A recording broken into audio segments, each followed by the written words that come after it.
Have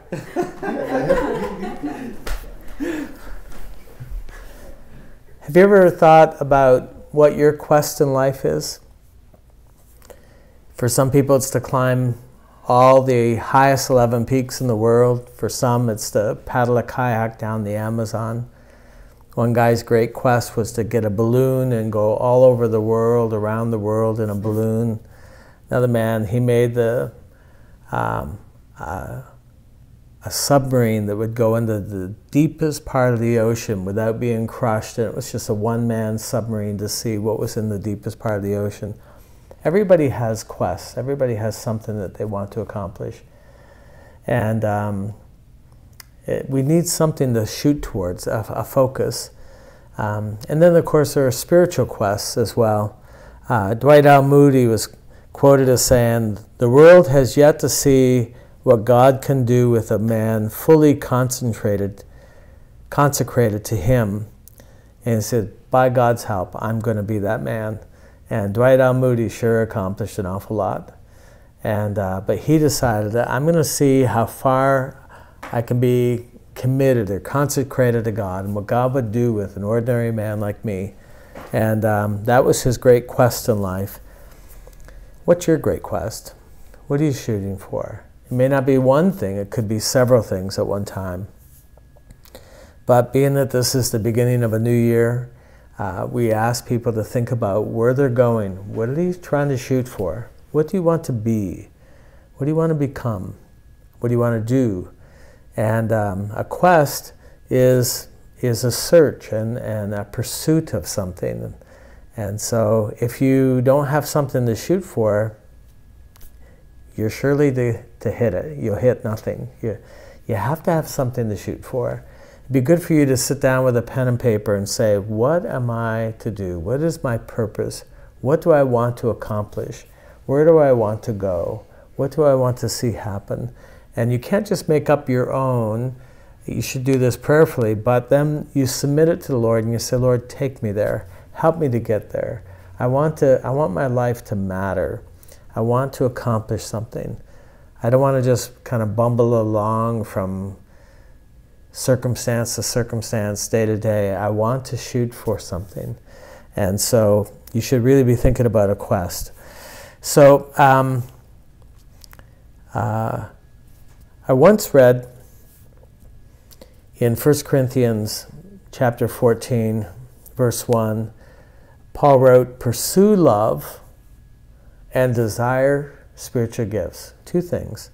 Pursue love, and then press in for grace to give away the gifts of the Spirit. And so it's 1 Corinthians 14:1. But when I read it in the Amplified Bible, which takes these verses and relates to how there's many more Greek words sometimes to describe what we say in English, and so it's amplified. And here's what it says in the Amplified Bible. "Eagerly pursue and seek to acquire this love. Make it your aim, your great quest, and earnestly desire and cultivate the spiritual endowments, the gifts, especially that you may prophesy." So when I saw that for the first time, that making love your great quest in life, it really hit me. Like, what if our goal, what if we decided that I'm going to be the most loving Christian possible?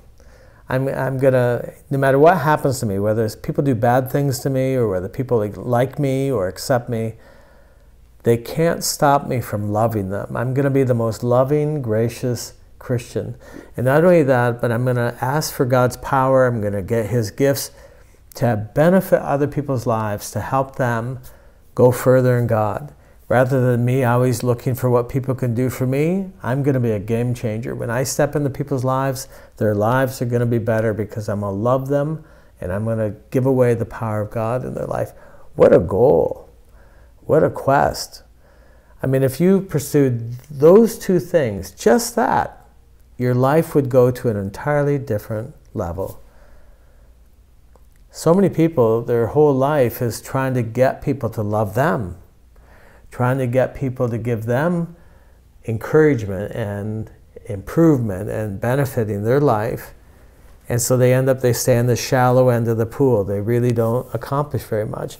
What if that was turned around and you said, I'm not waiting for people to love me. I'm going to love them. I'm going to love the unlovely. I'm going to love those who don't love me. That was God's quest. I mean, he set out to love this world. God so loved the world that he gave. So that combination, this is really the heart of God. He so loved the world. He didn't wait for the world to love him, and then he said, now I'll love you back. While we're sinners, while we're enemies with God, while we're using his name as a curse word, he loved us. It was a choice. You can decide. Can you imagine what it would look like if someone decided to become the most loving Christian possible? It would change everything. Then to press in and say, but I want to press into God's spiritual power, his grace, the gifts of Spirit, and I'm just going to give away, use me, Lord, to give away your power and to demonstrate grace everywhere I go. What a vision. What a vision. Paul just in one sentence, half of a verse, put his finger on the most amazing quest we could ever pursue. But I don't know anybody who's doing that. I know very few people, maybe is a better way of saying it, I know very few people who are doing this. It would change everything. So this got me thinking about spiritual quests. And so as I thought about it, I thought, what is it that I love that God has done in my life? What is it that I couldn't live without? He's done something and now I can't live without it. What is it that I want to have more of? And so I've put together this little book called The Great Quest in Life, and it includes these. So here's the highest quest I can think of. Here's the great quests of my life. And I'd like them to be the great quests of your life as well, okay? Number 1, I want to know the voice of God. I want to hear from God. I want to be able to, with all the voices in the world and all the voices within me, I want to be able to sort all out, all of those things, and hear from God. Not once, but regularly. Daily bread. I want to hear from God. I want to know his voice. John wrote in John 10:27, my sheep, he quoted Jesus, my sheep hear my voice. In other words, it's normal. It's normal that we hear from God. It's part of our relationship to him being our pastor. My sheep hear my voice. It's normal. And so somehow we've made it so that if we hear from God, it's extraordinary, it's super special, but it should be a regular, normal part of our relationship with God. The second thing I want to cultivate, the second thing that I've really worked hard on all my spiritual life, from the time I was an early young disciple to now, is I want to cultivate a hearing heart so I can meet people and actually hear what their need is and perceive with my spiritual eyes and my spiritual ears a hearing heart. And you can imagine one time there's a young king, he's brand new, he's in over his head, he's not really certain how to do this whole thing, and God appears to him in a dream and says, ask whatever you want and I'll give it to you. Ask me anything and I'll give it to you. Can you imagine being presented that by the Lord appearing to you and say, whatever you want, ask, and I'll give it to you. Well, he did that to Solomon. And Solomon said this, he said this responsibility of being the leader of your people is so great, and I'm just a little child. I don't know what to do. I don't know how to come in, I don't know how to go out, I don't know how to conduct myself, I don't know how to lead your people. But I'm asking this. I want to be able to discern between good and evil, and I want to be able to judge your people, be the leader of your people, give me a hearing heart. And the Lord heard this young guy say that and said, wow, I will give you a hearing heart. You'll have more wisdom than anybody who's ever lived. I'll give you what you're asking for, and I'll even give you what you're not asking for. Anyone else that if I said, ask whatever you want, you would say, I want to triumph over my enemies. I want to be rich. I want long life. He said, I'll give you those things that you're not asking for. And Solomon became the richest man ever, became the mightiest king. He had the most peace of any king, conquered his enemies through negotiations and through politics and amazing things. So he said, I'll give you what you're not asking for, but I will give you a hearing heart. And I just thought, you know, as a pastor and as someone who's trying to help people, I need a hearing heart. And so these notes in the study is how to cultivate a hearing heart. The third thing that I must have, and I've tasted so much of, and I'm addicted to it, now I can't live without it, is I want to know God's will. I want to know day by day, decision by decision, choice by choice. I want His purpose for my life. I want what He's written for me. He's written a life for me, His will, and He sealed it in a book. It's in heaven. I want His will that's in heaven, in earth. And Jesus said, I can pray every day. He said, pray daily, that you pray this way, Father, I want your will that's in heaven, here. And there's something about the will of God that once you've tasted it, and once your life starts to take order, and it's not just you mapping out your own life, you just choosing your own course. It's a life of choosing to submit to His will, wanting His will for your life. There's a young missionary named Jim Elliot, and he became one of America's most influential missionaries, even though he was only 25 years old. He became powerfully used by God. And at age 25, he wrote this in his diary. And you may know of Jim Elliot. He was killed along with 5 other missionaries, or a group of 5 missionaries by the Yaqui Indians down in the Amazon. And he wrote this. This is from his diary. He said, in my own experience, I found that the most extravagant dreams of boyhood could not surpass the great experience of being in the will of God. And I believe that nothing could be better. This is not to say that I do not want other things, or other ways of living, or other places to see, but in my right mind, I know that my hopes and plans for myself could not be better than what He has arranged. Thus, may we all find it and know the truth of the Word of God, which says, He will guide us, He will be our guide until death. Part of my great quest in life is I want God to be my guide. I want His will for my life. There's been nothing better. My life was confusing and fruitless and selfish and unfulfilling. I surrendered to His will, and it's been a 40-year journey. And He's taken me all over the world, and it's taken me to some of the most amazing places and had the most amazing experiences. But it's come out of choosing His will rather than my will, choosing His plan rather than my plan.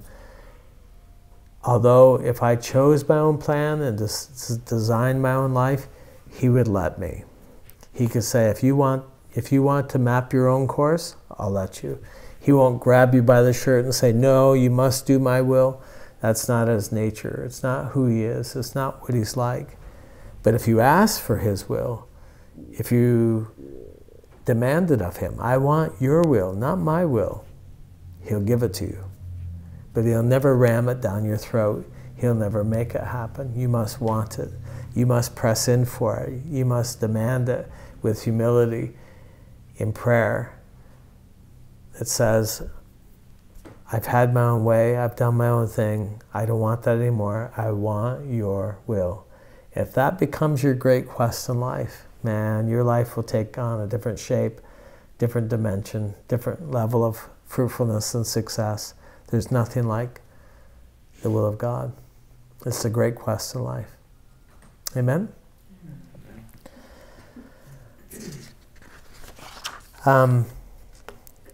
People often ask, what is the will of God?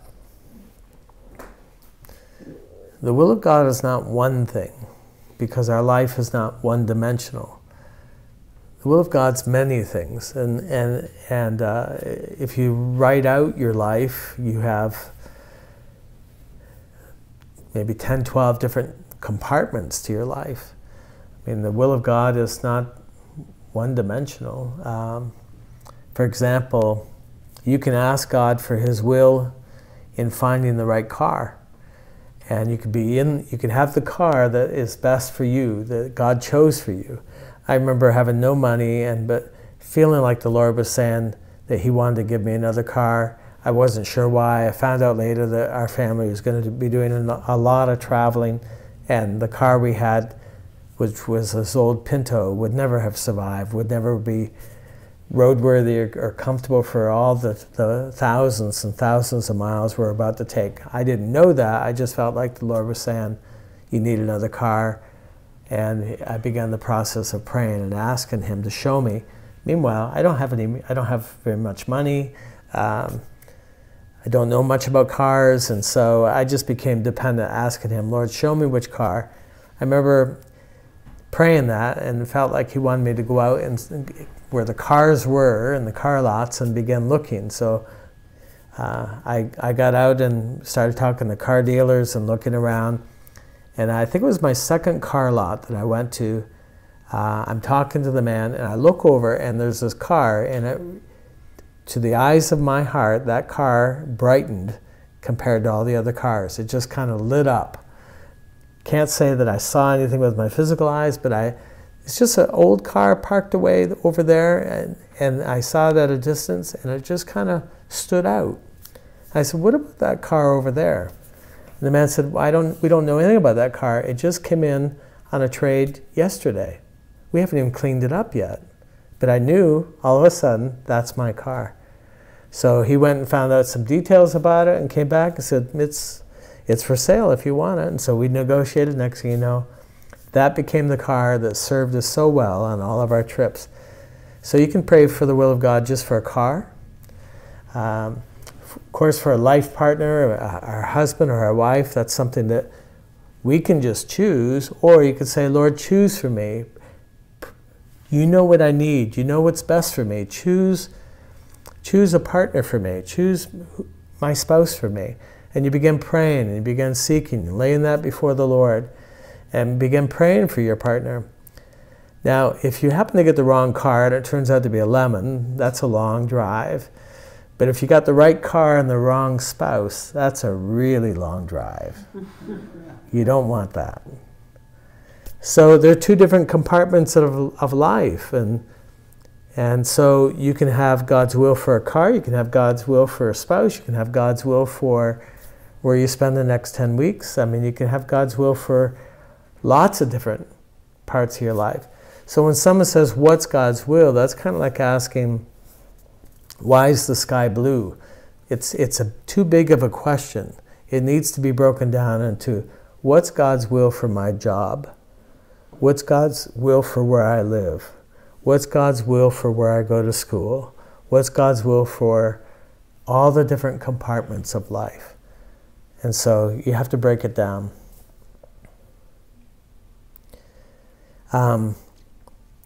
God's will does not happen automatically. There are many Christians who don't ever see the inside of God's will. They just choose their own life and they make up their own plan, and He lets them. God's will has to be prayed for, has to be insisted. If you turn in your Bibles to Colossians chapter 4, there's a fascinating story of Paul in prison.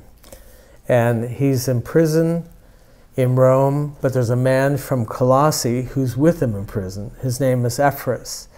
And Paul's writing a letter to the Colossians, and he said, your servant, this brother who's from Colossae, he's with me here in prison. And he says, I bear witness to him that he has a zeal and a passion for you. I can hear him always praying for you. He's wrestling in prayer for you. Wrestling. So it's like he's in this aggression. He's fighting in prayer for you. And here's what he's praying. He's praying for you. He's fighting for you in prayer that you, Colossae, will stand in all the will of God. That you'll become what God has destined for you to become. Think about this. This man believed if he didn't fight for it, contend for it, they would not come into all the will of God as a church. He believed that you have to pray it through. You have to aggressively go after and say, I want your will. I want your will for my people, for my church. He didn't have a theology that said, well, we're in the will of God. Que sera, sera, whatever will be, whatever happens is the will of God. It must be the will of God because it happened. That's more of a Muslim kind of thinking than it is an Ephraim kind of thinking.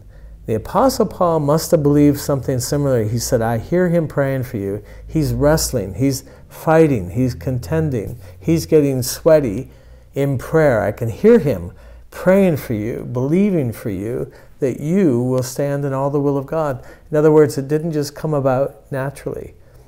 It didn't come about automatically. It had to be prayed through. It had to be insisted upon. There are people who go through life and never experience the will of God because they don't pray. They don't ask. They don't seek. They don't knock.